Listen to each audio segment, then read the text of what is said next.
Hello everyone, welcome to this video. If you're planning your first trip to Norway and you're worried about budgeting, stepping on mines, or just don't know how to plan your trip, then today's video is a life-saving guide for you. It's all about the facts, no nonsense, and all the information is based on the most up-to-date facts. From the trip planning, prices to save money to transportation and accommodation, culture and etiquette, all aspects to help you take into account. After watching it, we'll be able to directly collect the departure. First of all, I would like to tell you that Norway is really a very beautiful country. However, its geography is very special, with a length of about 1,750 kilometers from north to south, and only 6 kilometers at its narrowest point, making it a very narrow country. Because of this, many people make the mistake of going for the first time. That is, they line up their itinerary according to the Netflix photos on Instagram and Pinterest, and put the various popular attractions together in a hard way. But after going there, they realize that the distance between these popular attractions is very far. For example, it takes more than 10 hours to drive from the fjords around Bergen to the Lofoten Islands. If you rush all the way, not only will you be very tired, but your trip may also be affected by road conditions and weather problems. Therefore, I truly recommend you not to be greedy and just focus on one area for in-depth tour. This not only can play more easily, but also can find a lot of less tourists' hidden beauty, such as the western fjords next to the village, or the northern Aurora watching hidden observation point. The experience will be much better. The characteristics of different regions in Norway vary greatly, so you can choose according to your own preferences. If you want to see French fjords and magnificent mountains, you can choose the west. Bergen around the Grangefjord and Sinenfjord is very classic. Glacial erosion from the rock walls with turquoise water and waterfalls in the mountains, a hand shot or postcards. The south is perfect for those who prefer to take it easy and see the sea and wander the islands. The coastline is winding and there are many small, quiet fishing villages where you can enjoy the sea breeze. If you want to chase the Aurora Borealis or watch the midnight sun, then the north is definitely the way to go. Laverton and Tromsø are both popular locations. For those who prefer modern architecture and cultural activities, spend a few extra days in the capital Oslo. The Vigeland Sculpture Park and the Oslo Opera House are both worth a visit, plus there are plenty of museums and galleries. For those interested in history, arrange a visit to the old town of Trondheim, where Nidaros Cathedral is very historic and gives a sense of Norway's long historical heritage. While looking for information on your trip, it is recommended that you pay more attention to the official Norwegian Tourist Board's website. The site provides the latest travel information, transportation information and safety tips, and recommended routes according to different travel themes, such as Fjord Depth Tour and Aurora Chasing Trip, very practical. In addition, some local Norwegian bloggers sharing is also very informative. For example, Helen Mu on Instagram. Her account is full of stunning photos of Norway, and she will also share how to get to the niche attractions and local hidden delicious stores, which are not found in the ordinary guide to dry goods. It's also important to think about what you want to do before you go. Do you like natural landscapes or humanistic experiences? Do you want it to be lively or quiet? How to allocate budget and time? Think clearly about these before planning, so as not to follow the wind and step on the mine. Next, let's talk about the most concerned about the price of goods. Norway's prices are indeed higher, but not completely unaffordable. Master some money-saving techniques, or can save a lot of money.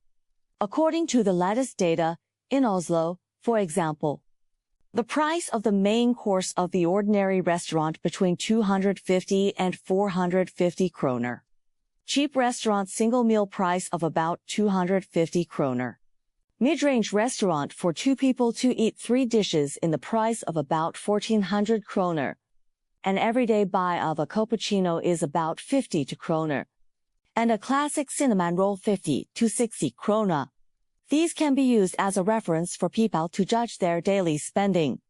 Alcohol does cost more, with a 0.5-liter glass of local draft beer costing 120 kroner in a restaurant.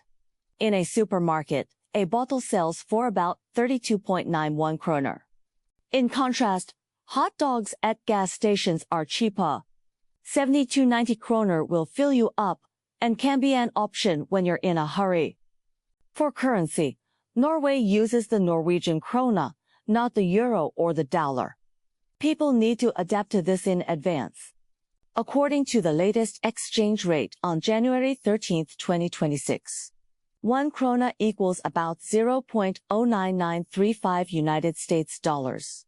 A simple conversion for everyone to remember is that 100 kroner equals about $10. This way you can quickly determine if it's a good deal when shopping. However, this is just a rough estimate.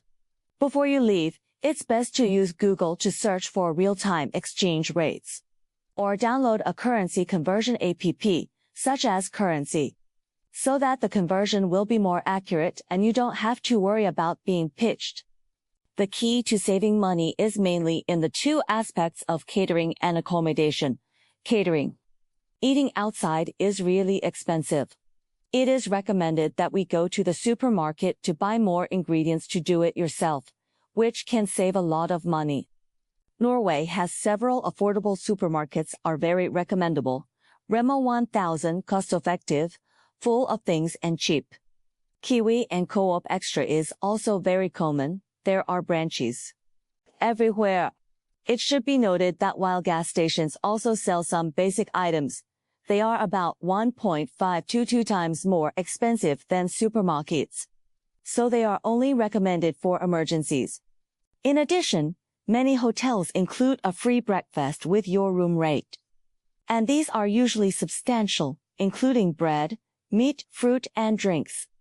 Once you are full, you can simply eat for lunch, thus saving another expense. When it comes to accommodation, booking in advance can really save you a lot of money. For example, during the peak season in mid-June, a night in a modern 2-bedroom apartment with a stunning view can cost about $200 when booked in advance. Whereas booking at short notice is not only expensive, but rooms may not be available. We recommend that you try to choose accommodation with a kitchen so that you can not only cook your own meals, but also experience the local food culture. One more thing to keep in mind. Many of Norway's mid to high-end hotels such as Oslo's Scandic and Radisson Blu chains are now air-conditioned, but budget hotels and some countryside bed and breakfasts may not be. If you're visiting in the summer, especially if you're enjoying the midnight sun, your room may be stuffy. Therefore, be sure to double-check the list of amenities when booking a room. If you're on a tight budget, camping is a great option. Norway has a right to free camping, which allows visitors to camp freely within a designated area.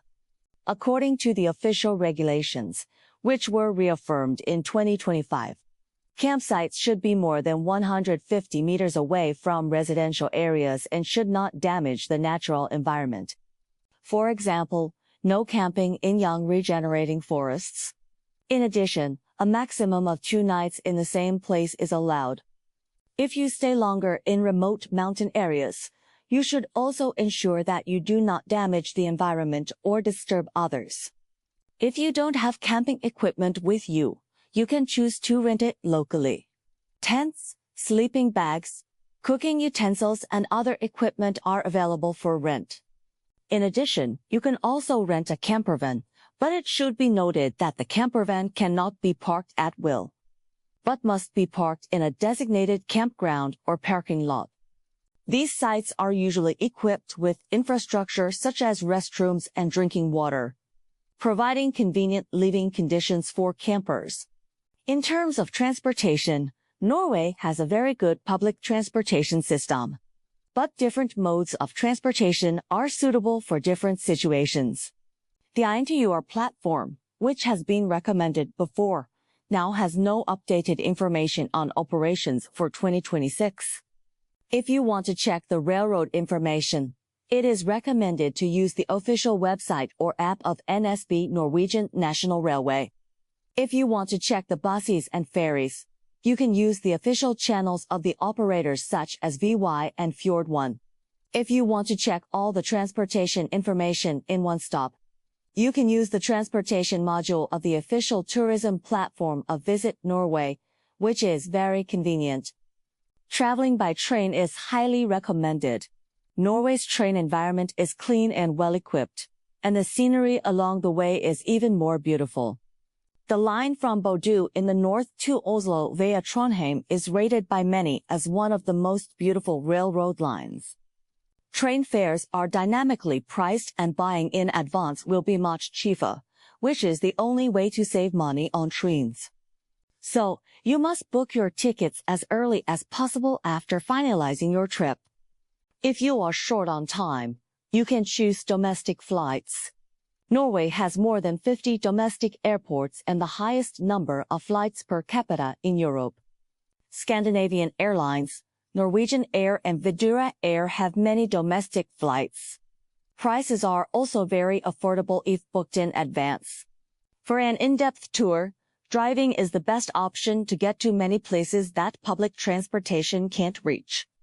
Comparison car rental can use Discover Cars, a platform that allows you to view the prices of multiple car rental companies at the same time and choose the most cost-effective. However, car rentals are not cheap. For example, it costs about 8,000 kroner for a week in Leverton, but the scenery along the way is really worth it. If you drive yourself, make sure you download the app Easy Park, where you can pay for parking directly from your phone. If you hike over time, you don't have to run back to the payment machine. Just adjust the parking time directly on your phone, which is very convenient. If you don't want to drive, you can also consider some attractions of special buses, such as the Arctic bus in Lofoten Islands, will go directly to the tourist attractions, and it is more comfortable to sit, but the price is much more expensive than ordinary public transportation. It is recommended that you compare prices. And sometimes it is more cost-effective to share a car with a friend than to take a bus. So don't take it for granted that the bus is the cheapest. In addition, cabs in Norway are very expensive. According to the latest data, the starting price of a cab in Oslo is 114 kroner, 17.5 kroner per kilometer.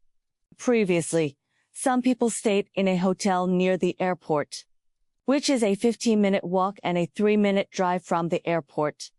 But it takes 500 kroner, about $50 to take a cab, and they finally chose to walk there. So try not to take a cab if you can, and give preference to public transportation or self-drive. Next, let's talk about the experience of going to Norway in different seasons. Choose the right time is really important. If you want to see the Aurora Borealis, it is best to go between November and March. Because at this time in northern Norway, the day is short and the night is long, the darkness is long.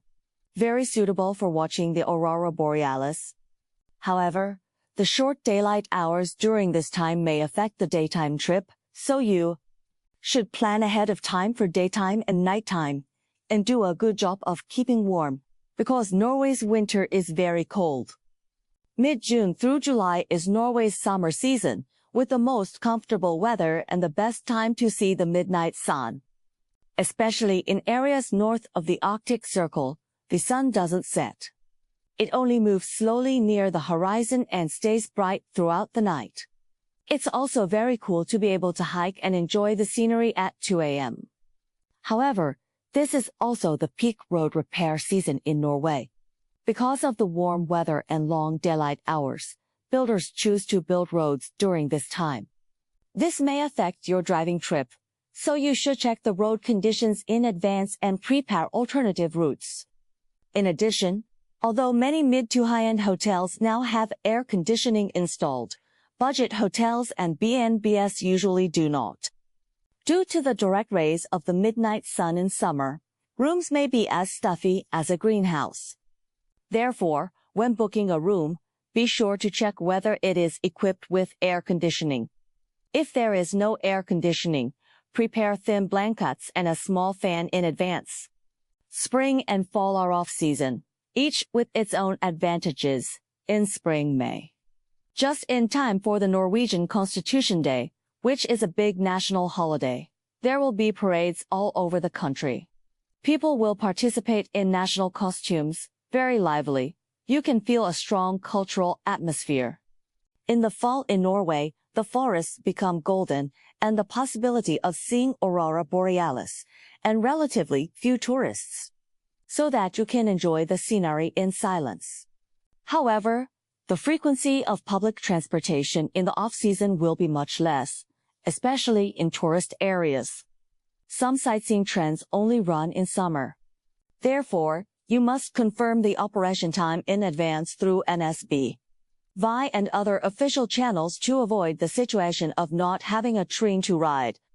In addition, the weather changes a lot in spring and fall, and it is cold and rainy.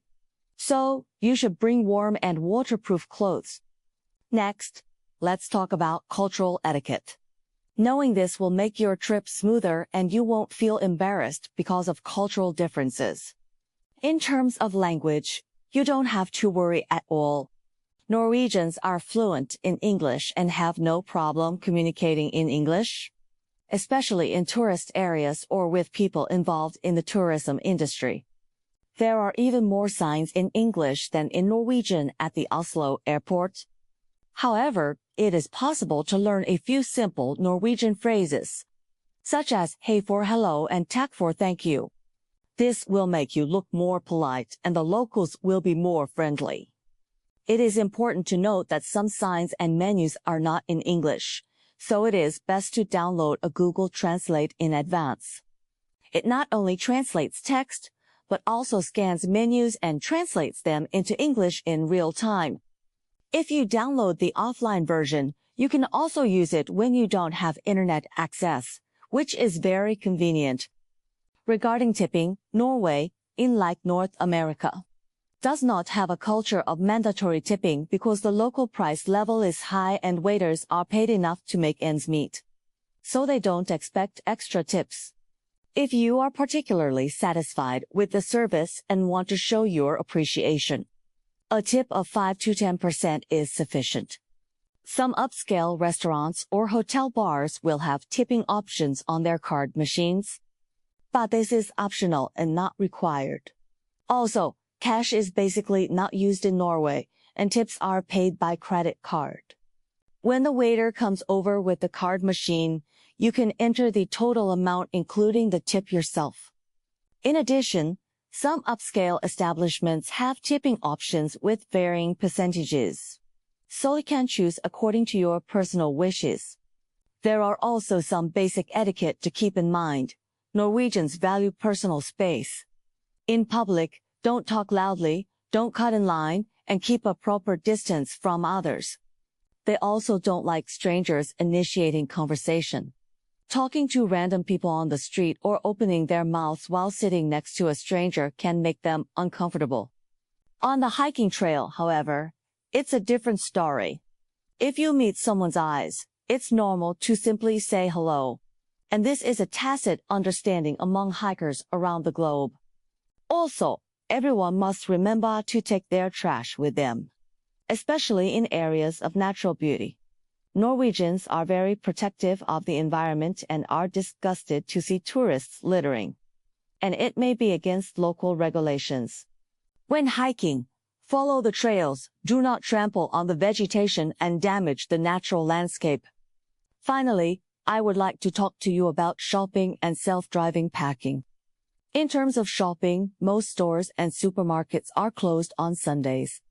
Although some supermarket chains have started to try to open on Sundays, this is not a common phenomenon. Therefore, you should pay attention to the opening hour signs in front of the stores and arrange your shopping time wisely. Be especially careful when buying alcohol. Norway has very strict regulations on the sale of alcohol. Supermarkets can only sell alcohol with an alcohol content of up to 4.7%. If you want to buy wine or spirits, you must go to a specialized Vinmonopolet store. And there are restrictions on the hours of alcohol sales. No sales after 8 p.m. Monday through Friday. Saturdays are after 6 p.m. Sundays and certain holidays are completely off limits. So plan your wine shopping in advance. In addition, as of January 1, 2026, Vinmonopolet has implemented new environmentally friendly packaging regulations. For 0.75-liter still wine sold for less than 250 kroner, the weight of the bottle must not exceed 420 grams. Wines that do not comply with these regulations will be removed from the shelves. And Vinmonopolet encouraged the use of environmentally friendly packaging, such as bags in boxes, PET bottles, etc. In addition, Norway has introduced a new packaging policy for wine. In addition, there are strict limits on markups, so top-quality boutique wines are cheaper than in other countries. Those who know their wine can take this opportunity to buy a few extra bottles. When parking your car, you must be especially careful. Parking enforcement in Norway is strict and some route signs are not clearly indicated. So you can be fined for illegal parking if you are not careful. Check all the parking signs carefully, pay attention to the markings on the ground. And don't follow the trend of parking, as sometimes other people park in places that may be illegal. If you see a sign that says meet AV gift, it means that you need to pay for parking in that lot. So you should use an app such as Easy Park to pay in time. Here's a tip. When looking up parking lots on Google Maps, check out the reviews from other users. If many people have been fined here, they will write in the comments, so we can avoid. In addition, the Norwegian car windows may not open in the same way as you normally do. The first time you open the window, you may feel that the window is not big. That is because the window is designed with a buckle or lock. After unlocking, the window can be pushed open completely. You will get used to it after a few more tries. In terms of payment, Norway almost does not use cash. Most places can be swiped.